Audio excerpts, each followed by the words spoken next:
Okay, I wanted to make this quick video that I had promised to talk about the Southern Baptist Convention resolution. I do want to start out by saying I'm not a Southern Baptist, so my understanding of how the polity and resolutions and all of that work are limited. But that being said, the Southern Baptist Convention is the largest denomination in America, and it does have a lot of influence in Christian thought and the ethics that drive what Christians do within our country. And these resolutions are not binding. They're not a means by which to necessarily excommunicate or bring on discipline or throw somebody out, but rather these resolutions are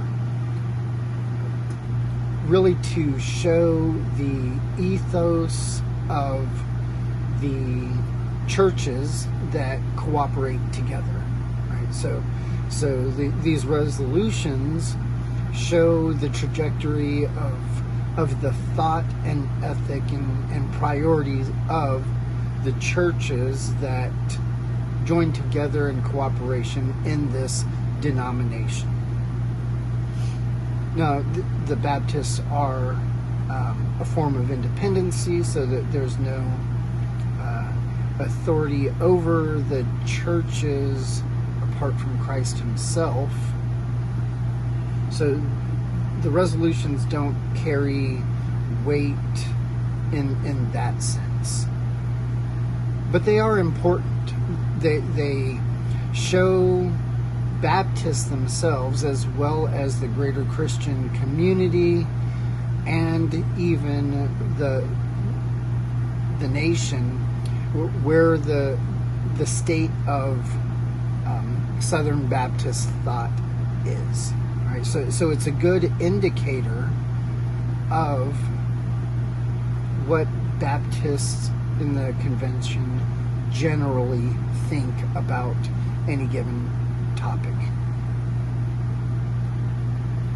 So this year they had their annual meeting, and they have messengers from 20,000 churches show up, and they discuss Baptist things, right? And they vote for a president and do denominational stuff, and part of that is the resolutions, where the priority of the convention is at this time in history in America.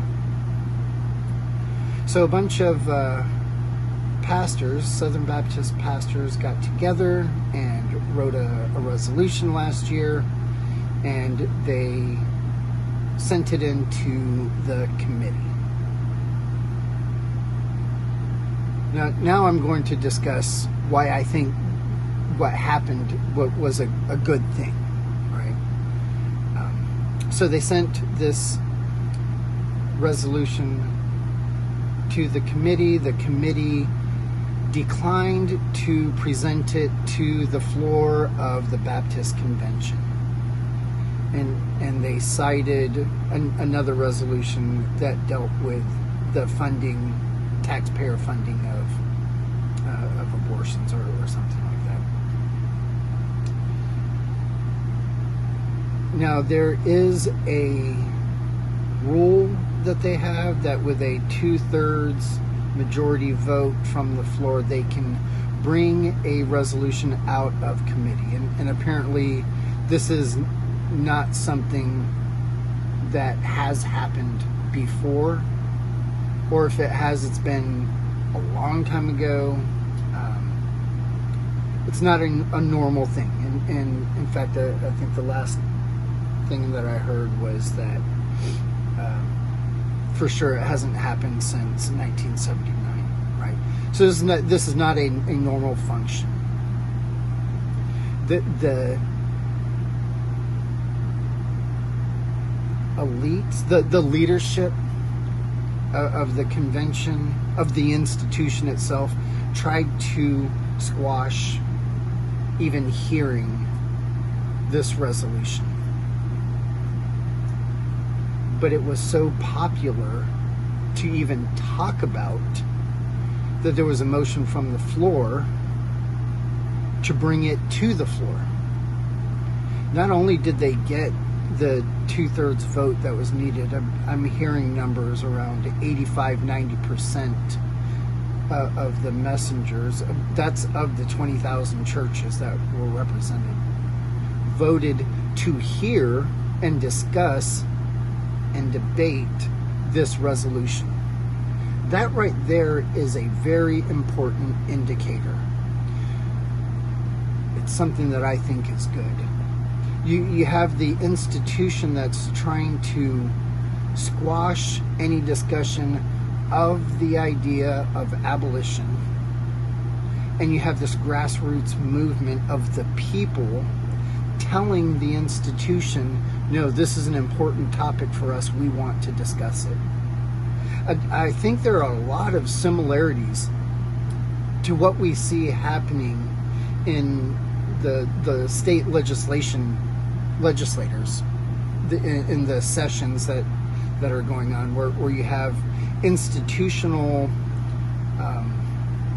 leadership trying to squash conversation about abolition itself, and their hands are being forced by the population that overwhelmingly wants to talk about the issues that surround abortion abolition.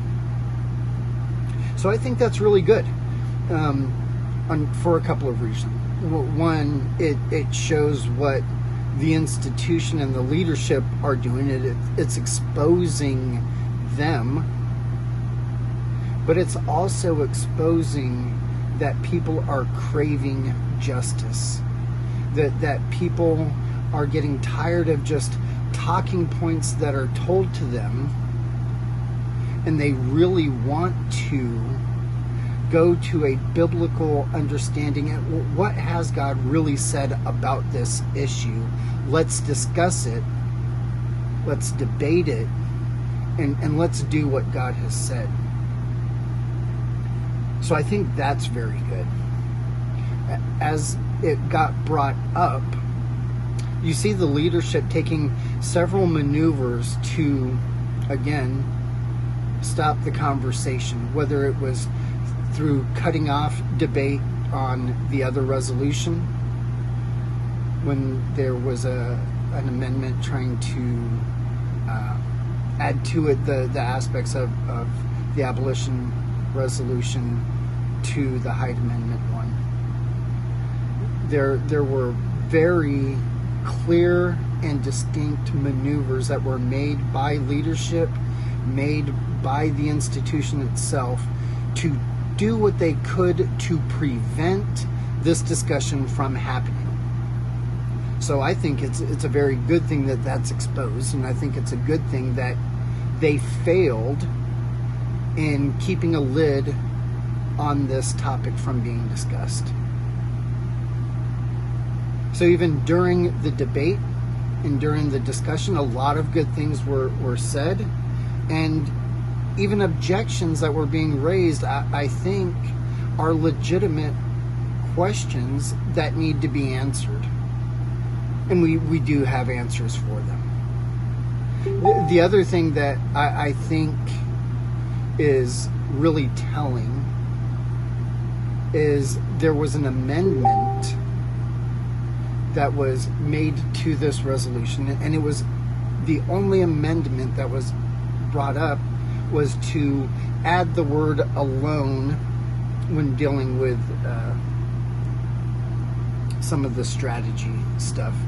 Now, it really is meaningless when you put it in the context of the resolution, But some are claiming that it creates a loophole to still use unjust incremental laws as part of the strategy. But that's neither here nor there, really. When you look at that, is the only amendment that was brought up. There was no substantial changes to any part of the resolution, and that the amendment nearly failed. It barely passed to have that one word put in. So just the fact that they wanted to have the conversation about the resolution, that there was a barely passing amendment that added one single word in one of the sections, really does show the ethos of the convention as a whole.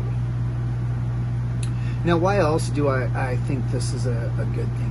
One, it shows the power of the grassroots people to take ownership of their convention, of their churches, and let's apply that to now our communities, our state, our legislature.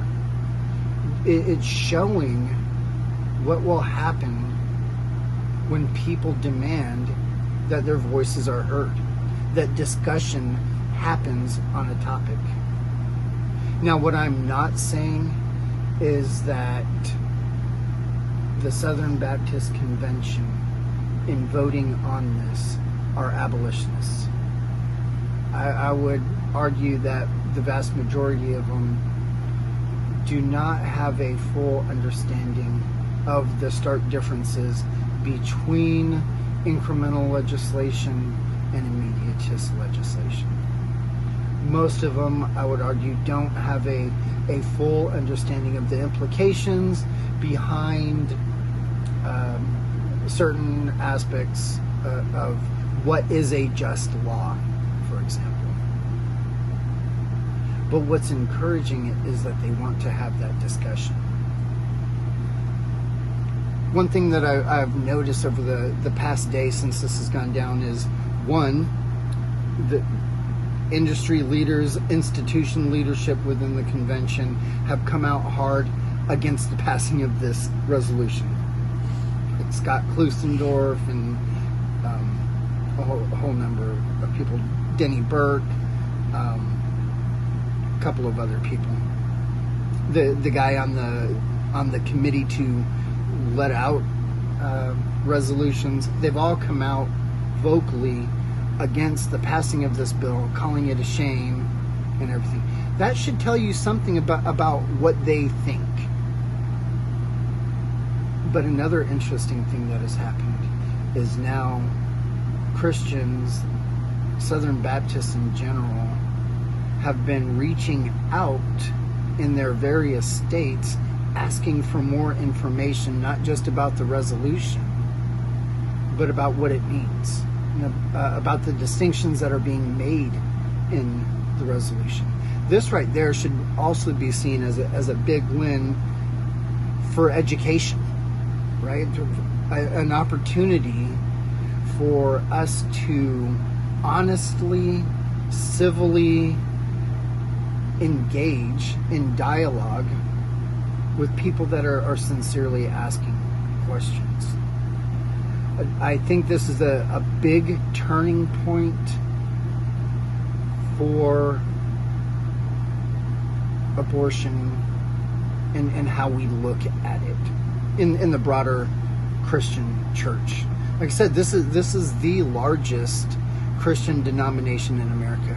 Even so, when Baptist media has been reporting on this, they have not been focusing at all on the amendment or the loophole that it could possibly generate. What they're looking at is the harsh or the stark stance that the convention is vocalizing, that abortion is murder and ought to be treated as murder, and that we need to be seeking equal justice for all participants, all principal actors, all co-conspirators. and all accomplices, that it ought to be treated like criminal homicide, because that's exactly what it is. And it's not just Baptist media that is noticing the language of this bill and the overall ethos that caused this resolution to make its way out of committee in spite of the pressure and from the leadership to not have it heard. They are talking about what the resolution does. They're talking about the consistency within the logic behind it. But it's not just them. There are also reports in secular, I say secular, I think it's all secular, but in mainstream media that has been talking about this resolution. They are all making the same points. And I think that this is a great opportunity for discussion, for education, for honest dialogue. So, I mean, it's for those reasons that I think that it was a successful resolution. And I think that it is better that it saw the challenges from the administration that it saw. Because it's exposing the leadership in opposition to what the people are saying. And it's showing what they are willing to do to squash even the discussion. And now it's showing their hand as they rail against what it is the people have called for. I think this is great exposure. And I think it's a great opportunity to show Christians what the Bible has said about this, and to show our country what we are willing to stand on for justice for all humans. So I hope this video was helpful. Leave me some comments. All right.